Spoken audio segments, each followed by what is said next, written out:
ক্ষারকে দিই কি হয় সেটা নীল লিটমাস লাল করে অ্যাসিড আর ক্ষারক কি করে লাল লিটমাসকে নীল করে এই লাল যদি আমরা ক্ষারকে দিই কেমন বর্ণ দেখাবে নীল বর্ণ ঠিক আছে না তো এটা হচ্ছে তোমাদের নীল লিটমাস পেপার এটা হচ্ছে কি পিএইচ এটা পিএইচ পেপার যে পিএইচ সম্পর্কে এখানে বলছি আমি তোমাদের যে পিএইচ এর মানটা যদি 7 এর উপরে হয় সেটা কি হয় ক্ষারীয় 7 এর কম হলে অম্লীয় যদি আমরা দেখি যে কোন একটা যৌগের pH এর মান যদি এরকম হয় 8.5 তাহলে এটা কি ক্ষারীয় আর 5 তাহলে কি হবে এটা ক্ষারীয়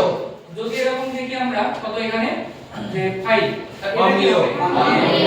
এখন এই অম্লীয়টার আবার মাত্রা আছে তীব্র অম্লীয় না মৃদু অম্লীয় বা তীব্র ক্ষারীয় কি দেখে বুঝতে পারবো আমরা যদি এখানে দেখি আমরা যে এই 7 থাকে নিরপেক্ষ এখানে কত আছে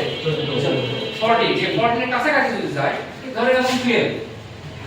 যদি 12 হয় তীব্র ক্ষারীয়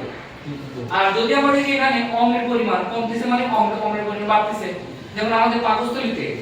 পাকস্থলীতে pH এর মান কত পাকস্থলীতে অ্যাসিডটা থাকে সেই অ্যাসিডের pH এর মানটা হলো 2 তো কেমন এটা একদম তীব্র অর্থাৎ 1 হলে তো আরো বেশি তীব্র ঠিক বেশি তীব্র কাছাকাছি ওটাও তীব্র ধরা তাহলে আমরা কি বুঝলাম এখানে যে নিরপেক্ষতা কখন হয় যখন pH এর মাত্রা 7 হয় তখন সেটা হলো নিরপেক্ষ আর যখন 7 থেকে বাড়তে থাকে pH এর মানটা তখন সেটা কি হয় অম্লীয় ক্ষারীয় যদি pH এর কম হয় তাহলে সেটা অম্লীয় pH এর বেশি হলে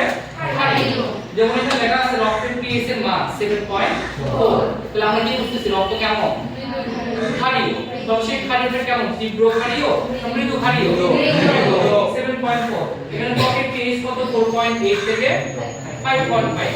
তাহলে 4.8 থেকে 5.5 তাহলে ত্বকটা কেমন ক্ষারীয় ধর্মী না অধর্মী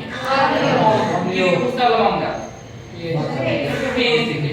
আর এই pH মিটার দিয়ে অর্থাৎ pH পেপার দ্বারা আমরা সেটা পরীক্ষা করতে পারি যে কোন একটা যৌগের যদি আমরা এই pHটাকে কি করি তোমার